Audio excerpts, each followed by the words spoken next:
नमस्कार दोस्तों, मैं विनायक यादव आप सबका स्वागत करता हूं हमारे चैनल होप फॉर दिव्यांगजन में। दोस्तों, आज इस वीडियो में मैं एक नई वैकेंसी के बारे में बताने जा रहा हूं जो कि आईबीपीएस द्वारा निकाली गई है। जी हाँ दोस्तों, आईबीपीएस ने पीओ यानी कि प्रोविजनरी ऑफिसर के लिए वैकेंसी निकाल दी है। तो इसको कैसे चेक करें? सबसे पहले आप अपना गूगल ओपन करिए और यहाँ पर टाइप करिए sarkariresult.com। जैसे ही आप सरकारी रिज़ल्ट डॉट कॉम पर जाते हैं, आपको 3 कॉलम देखने को मिलेंगे: रिज़ल्ट, एडमिट कार्ड और जॉब। लेटेस्ट जॉब कॉलम में यहाँ पर आप देख सकते हैं, यहाँ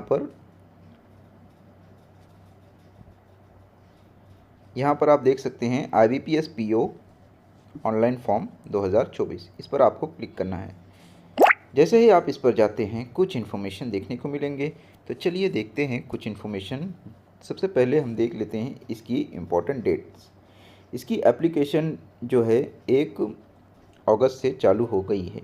इसकी लास्ट डेट ऑफ एप्लीकेशन जो है वह है 21 अगस्त 2024। और इसके जो प्रीलिम्स एग्जामिनेशन होंगे वह अक्टूबर में होंगे और मेंस जो है वह नवंबर में होंगे। अब इसके फ़ीस के बारे में देख लेते हैं। पीडब्ल्यूडी कैंडिडेट्स के लिए 175 रुपीज़ है। इसमें जो टोटल वैकेंसी है वह 4455 है, जिसमें से दिव्यांगजन व्यक्तियों के लिए टोटल वैकेंसी 205 पीडब्ल्यूडी कैंडिडेट्स के लिए हैं। अभी आगे नोटिफिकेशन जब हम देखेंगे तो अलग अलग कैटेगरी वाइज वैकेंसीज़ मैं आप सबको बता दूंगा।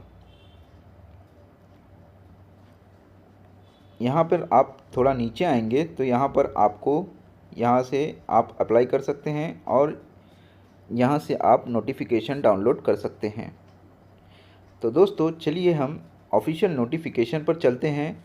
वहाँ आपको जो भी पीडब्ल्यूडी कैंडिडेट्स के लिए इम्पोर्टेंट पॉइंट्स हैं वहाँ मैं आप सबको बताता हूँ। तो चलिए दोस्तों, हम नोटिफिकेशन पर चलते हैं।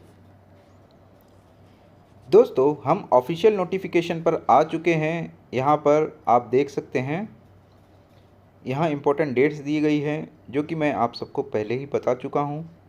थोड़ा नीचे आते हैं तो यहाँ पर आपको पार्टिसिपेटिंग बैंक्स देखने को मिलेंगे।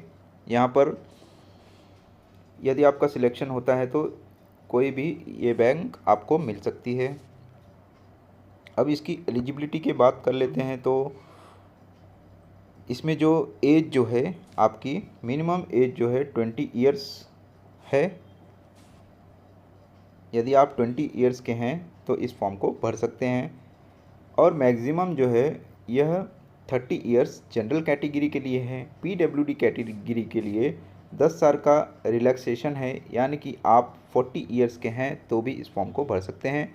जैसे कि यहाँ पर आप पॉइंट नंबर 3 में देख सकते हैं, यहाँ पर 10 ईयर का रिलैक्सेशन पीडब्ल्यूडी कैंडिडेट्स को है। अब कौन कौन से पीडब्ल्यूडी कैंडिडेट्स इस फॉर्म को भर सकते हैं तो यहाँ पर दिया गया है। यहाँ पर आप देख सकते हैं reservation for person with benchmark disability. इसके अंदर कौन कौन से व्यक्ति आते हैं? सबसे पहले आते हैं विजुअली इम्पेयर्ड, जो देख नहीं सकते। इसमें 2 कैटेगरी होती है, एक ब्लाइंड, फुल जो ब्लाइंड है वो उनका और एक लो विजन। 2 कैटेगरी वाले व्यक्ति जिनका 40% या 40% के अबाव सर्टिफिकेट है वह भर सकते हैं। सेकेंड कैटेगरी है HI, hearing impaired. Third category है ऑर्थोपेडिक लोकोमोटर डिसेबिलिटी। दोस्तों, इसके अंदर सब कैटेगरीज़ हैं। यहाँ पर आप देख सकते हैं सब कैटेगरी। लेप्रोसी क्योर्ड, इसमें डेफिनेशन दिया गया है लेप्रोसी क्योर्ड क्या होता है। उसके बाद सेकंड है सेरिब्रल पैल्सी, फिर उसके बाद है ड्वार्फिज्म, फिर मस्कुलर डिस्ट्रोफी। उसके बाद चौथी कैटेगरी जो है वह इंटेलेक्चुअल डिसेबिलिटी है, जिसमें ऑटिज़म, स्पेसिफिक लर्निंग डिसेबिलिटी और मेंटल इलनेस आते हैं। और मल्टीपल डिसेबिलिटी यानी कि एक से ज़्यादा जो ABCD कैटेगरी है उनमें से एक से ज़्यादा डिसेबिलिटी है तो वह मल्टीपल डिसेबिलिटी में डाल सकते हैं। अब दोस्तों नेक्स्ट पॉइंट आता है स्क्राइब के गाइडलाइन के बारे में। स्क्राइब वह व्यक्ति है जो पीडब्ल्यूडी कैंडिडेट्स का एग्ज़ाम दे सकता है, बट यह सभी को नहीं अलाउड रहता।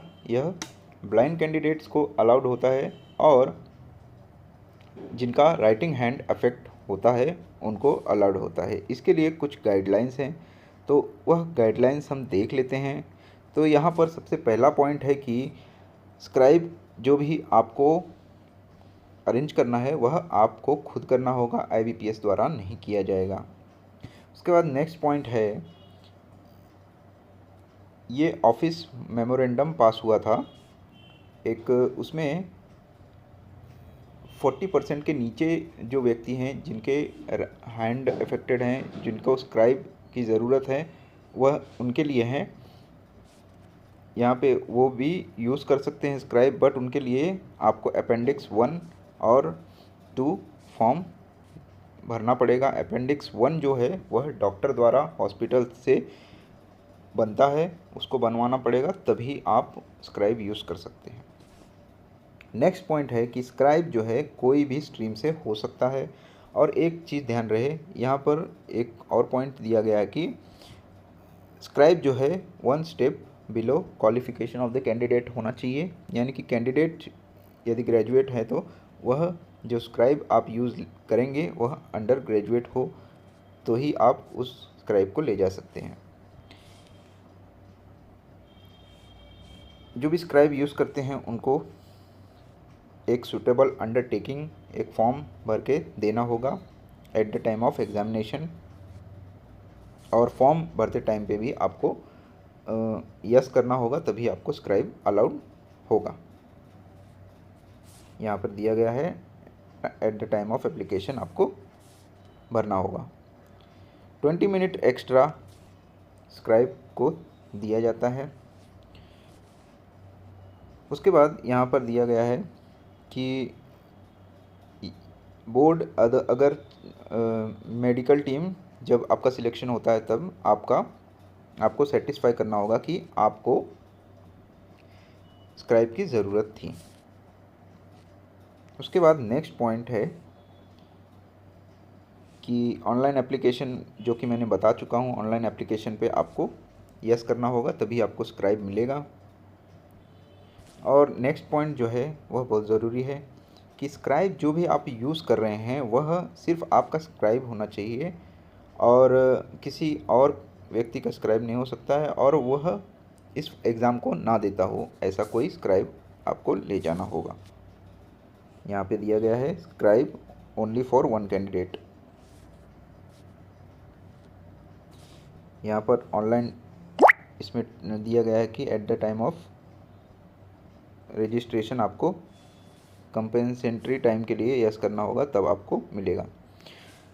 उसके बाद यहाँ पे नेक्स्ट पॉइंट है कि स्क्राइब यदि पकड़ा जाता है कि सारा आंसर वह दे रहा है अपने आप से, तो कैंडिडेचर जो है कैंडिडेट का कैंसिल कर दिया जाएगा। तो स्क्राइब का सिर्फ रोल है माउस से आंसर पे टिक करना, ना कि आंसर देना। आंसर जो है वह कैंडिडेट ही बताएगा।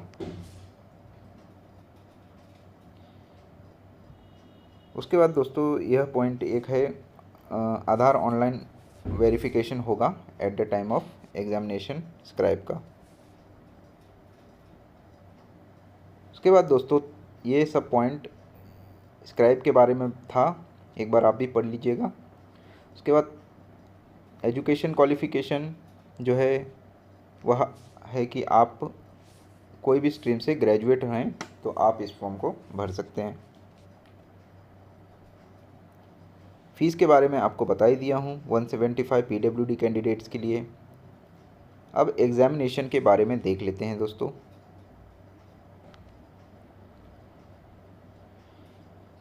इसमें 3 स्टेजेस होंगे। सबसे पहला स्टेज होगा प्रीलिम एग्ज़ामिनेशन, जिसमें इंग्लिश, मैथ्स और रीजनिंग होंगे। 100 क्वेश्चन 100 मार्क्स के, 60 मिनट्स दिया जाएगा।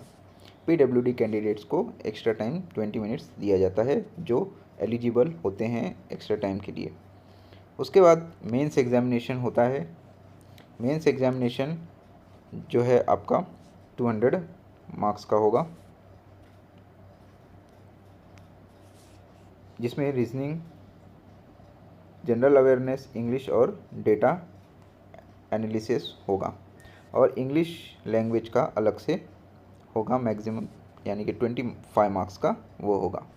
यह टोटल 3 घंटे का पेपर होगा और 30 मिनट का इंग्लिश लैंग्वेज, जिसमें लेटर और ऐसे लिखना होगा।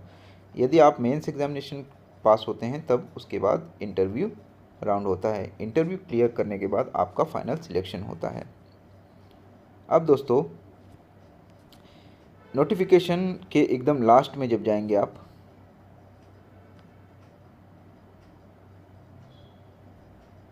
यहाँ पर टोटल वैकेंसीज दी गई है। यह टेंटेटिव वैकेंसीज है, यह वैकेंसी बढ़ती भी हैं फाइनल सिलेक्शन तक। तो जैसे कि यहाँ आप देख सकते हैं, बैंक ऑफ बड़ौदा ने नॉट रिपोर्ट किया है, बैंक ऑफ महाराष्ट्र ने NR यानी कि नॉट रिपोर्टेड किया है।